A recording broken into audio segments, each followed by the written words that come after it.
Akhil Bharatiya Congress committee के सचिव हरियाणा के इंचार्ज भाई विवेक बंसल जी और हरियाणा प्रदेश कांग्रेस कमेटी की अध्यक्षा बहन शैलजा जी और शीशपाल जी विधायक और विधायक मोहम्मद खान जी, विधायक व पूर्व मंत्री इलियास जी और हमारे साथ है यहाँ के उम्मीदवार कांग्रेस पार्टी के पवन बेनीवाल जी, डॉक्टर केवी सिंह जी, पूर्व विधायक पूर्व चीफ पार्लियामेंट सेक्रेटरी हमारे साथी प्रहलाद सिंह गिल्लाखेड़ा जी, भाई चक्रवर्ती शर्मा जी व सभी उपस्थित स्टेज पर सम्मानित मंच पर सभी सम्मानित व्यक्ति, उपस्थित मेरे बुजुर्गों, नौजवान साथियों, मातृशक्ति और प्यारे बच्चों, पत्रकार बंधुओं, हम आए हैं आपसे बात करने के लिए क्योंकि यह सबको मालूम है 30 तारीख को चुनाव होने जा रहा है और आपने फैसला करना है कि आपकी वोट का असली हकदार कौन है।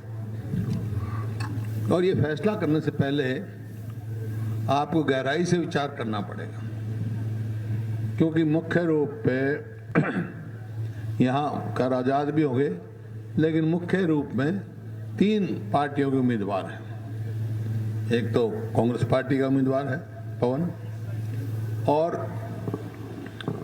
दूसरा जेजेपी और भाजपा का अपना एक उम्मीदवार उन्होंने खड़ा किया है, ढूंढ के लेके आए, और तीसरा आपका इनेलो के हैं अभय सिंह जी, जो पहले भी यहाँ से विधायक रहे और अब इस्तीफा देके दोबारा चुनाव हुआ है। तो ये फैसला करने से पहले आपको विचार करना है कि 7 साल से भारतीय जनता पार्टी की सरकार है यहाँ हरियाणा में और 2 साल से गठबंधन की सरकार है जजपा और भाजपा की। तो तोल लगाओ आप कि इस दौरान क्या काम हुआ। 2014 में जो हमारा हरियाणा पूरे देश में प्रति व्यक्ति आय और प्रति व्यक्ति निवेश में नंबर 1 था, खेल और खिलाड़ियों में नंबर 1 था, किसान खुश था, उसको अच्छा भाव मिलता था, मजदूर को अच्छी मजदूरी मिलती थी, और गांव में एक कलम से कितने सफाई कर्मचारी लगाए हमने, हर वर्ग को हुआ, व्यापारी भी खुश था। और आज 7 साल के बाद क्या स्थिति है, प्रति व्यक्ति आय अधिनिवेश तो छोड़ दो, उसमें तो बहुत पिछड़ गया हमारा हरियाणा। आज नंबर 1 किस चीज में हो गया, बेरोजगारी में। पूरे देश में बेरोजगारी में नंबर 1 है। और अपराध कितना बढ़ गया, बहुत सारे अपराध, जैसे आपका अपहरण है, मर्डर है, रेप है, इन अपराधों में आज हरियाणा पूरे देश में किसी में नंबर 2 पर है, किसी में नंबर 3 पर है। आपके सामने है बेरोजगारी किस प्रकार से बढ़ रही है। और पहले जो योजनाएं हमारे समय में चलती थी गरीब आदमी के लिए, मान लो कांग्रेस के समय में मनरेगा शुरू किया गरीब आदमी के लिए, आज हरियाणा सरकार करोड़ों रुपया मनरेगा का गरीब आदमी को नहीं देते। चाहे बुढ़ापा पेंशन हो जो 100 रुपए थी हमारे जब हमारी सरकार बनी, बढ़ी, लेकिन आज बहुत सारे लोगों को नहीं मिलती। इस प्रकार से कोई भी एक भी बिंदु ऐसा नहीं है जो इन्होंने लोगों से वायदा किया हो और पूरा किया हो। कहा था हम किसान को स्वामीनाथन का भाव देंगे। स्वामीनाथन का भाव का मतलब यह है जितनी किसान की लागत हो C2 फार्मूले पर, उससे 1.5 गुना उसको भाव मिले तो स्वामीनाथन लागू होता है। जो वर्किंग ग्रुप का मैं चेयरमैन था, हमारी रिकमेंडेशन है, बहुत सारे काम हमने उस समय कर भी दिया था कांग्रेस के समय में। जिस तरह फसली ऋण है, फसली ऋण हमारी सरकार बनी उस समय ब्याज उस पर लगता था, शॉर्ट टर्म लोन कहते हैं जिसको, 12%, 15%, फिर घटा और फिर मेरी अध्यक्षता में एक वर्किंग ग्रुप बना और रिकमेंडेशन की गई कि फसली ऋण का ऊपर ब्याज 4% से ज़्यादा नहीं लगना चाहिए, कोई भी बैंक हो। तो पूरे देश में आज 4% है।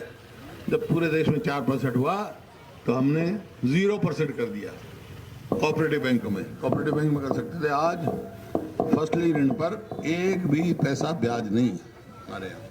इस प्रकार से किसान के, गरीब आदमी के लिए बहुत सारे फैसले किए हमने, जैसा आप बता रही थी शैलजा जी, लाखों प्लॉट 100 गज के दिए। इस सरकार का एक भी काम ऐसा मेरे समझ में नहीं आया जो हमने खिलाड़ियों के लिए नीति बनाई,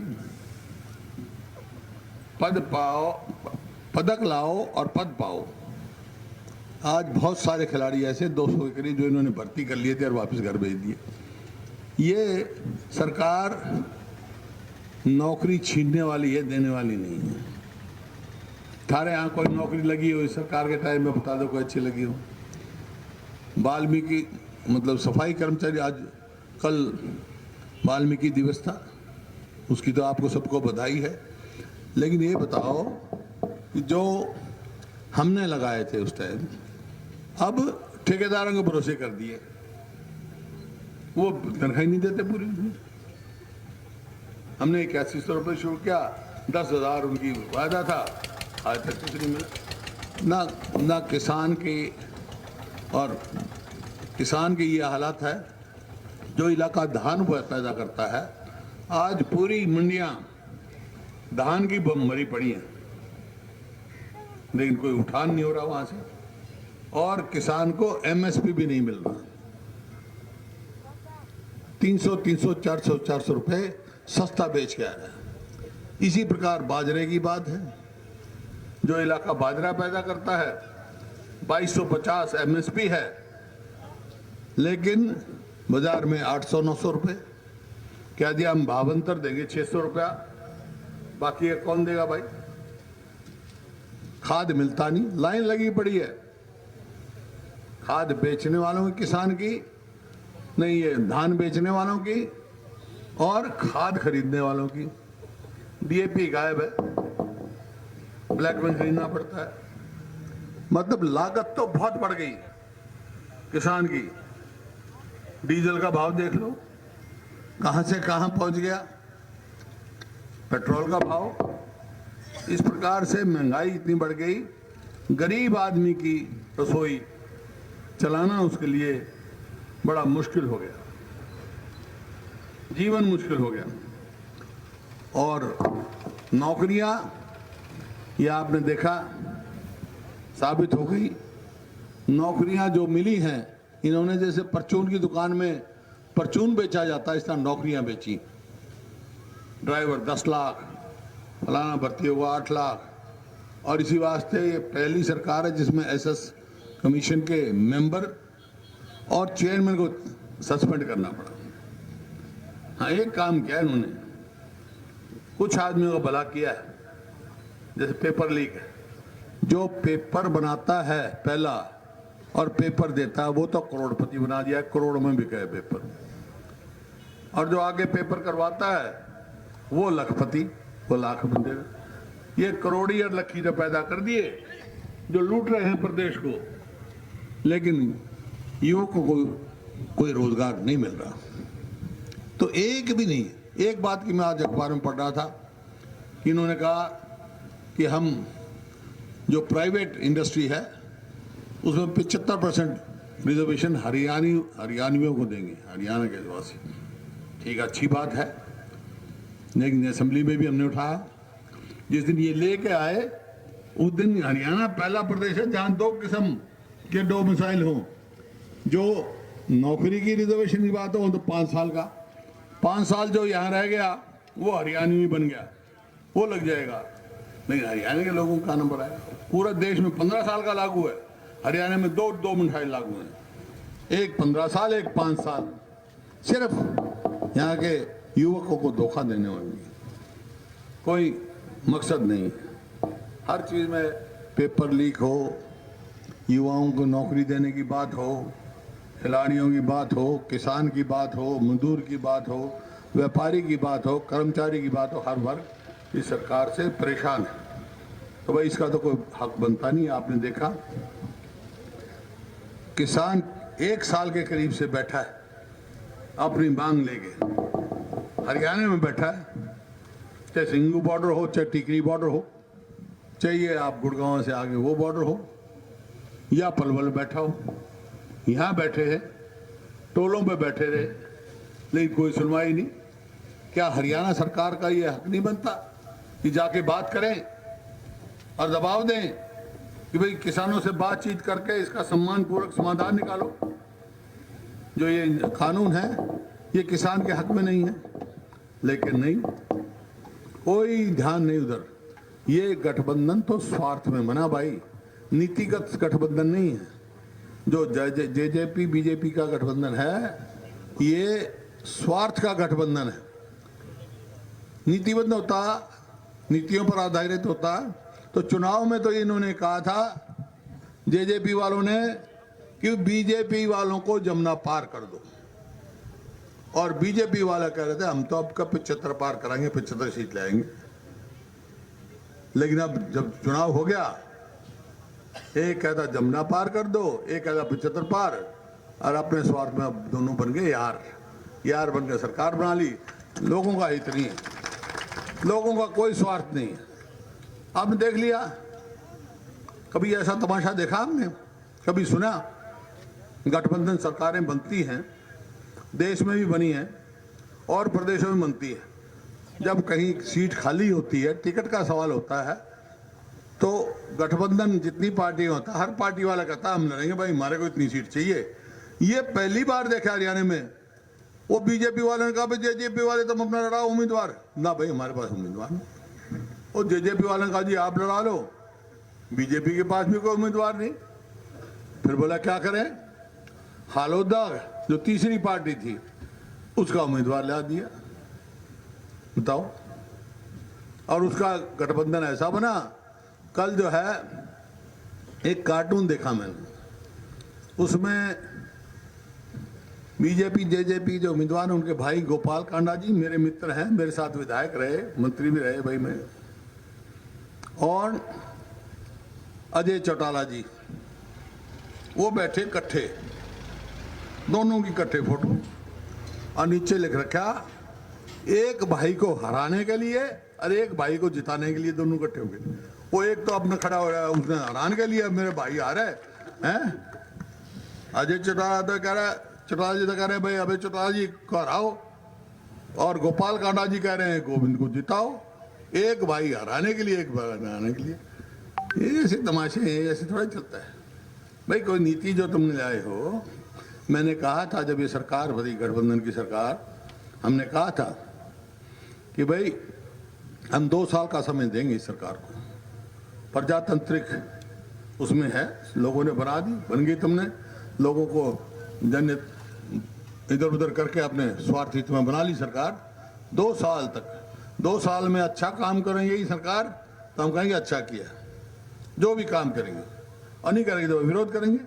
तो 2 साल हो गए, आप सब यहाँ बैठे हो, ईमानदारी से बता दो एक भी अच्छा काम करे सरकार ने? फिर किस नाम की वोट मांगा भाई? एक तो ये उम्मीदवार है, दूसरा उम्मीदवार हमारे साथी है, मेरे साथ विधायक रहे भाई, पहले ताल्लुक भी रहे, अबे चौटाला जी। जब 2 साल होने को हो गए और इन्हें कुछ किया नहीं, तो मैं अभी अविश्वास प्रस्ताव लेके आया असेंबली में। वोट डालने से समय पहले ही इस्तीफा दे दिया भाई, वोट डालकर इस्तीफा देता तरन देना था, उससे पहले ही इस्तीफा दे दिया। और इस्तीफा देते वक्त क्या कहा क्यों दे रहा हूं इस्तीफा कि 3 जो कृषि कानून हैं उनके खिलाफ दे रहा हूं। जब तक ये रहेंगे विधानसभा में रहने का कोई फायदा नहीं, इस वास्ते मैं विधानसभा छोड़ता हूं। तो भाई मैं आपके माध्यम से सवाल पूछ रहा हूं, वो कृषि कानून खत्म हो गए क्या, वापस ले लिए क्या? फिर क्यों लड़ रहा भाई तू, और फिर क्यों इस्तीफा दिया था? तो भाई ये देखो, आपकी वोट का असली हकदार हमारी कांग्रेस पार्टी का उम्मीदवार है, उनको दो। यही मैं कहने आया हूं। यहाँ से कांग्रेस पार्टी के उम्मीदवार को ज़्यादा वोटों से जिता के भेजो। इन्हीं शब्दों के साथ आप सबका बहुत बहुत धन्यवाद। इस गांव से तो मेरा विशेष लगाव है, मेरा नहीं पर मेरे परिवार का है। सबसे पहली माइनर जो बनाई मेरे स्वर्गीय पिता चौधरी रणबीर सिंह ने बनाई, पूरे गांव जानता है इस बात को। तो भाई इस गांव से विशेष लगाव है। आप सबसे यही है कि 36 बरादरी एक होकर ज़्यादा वोटों से या कांग्रेस पार्टी के उम्मीदवार को कामयाब करें। बहुत बहुत धन्यवाद। जय हिंद।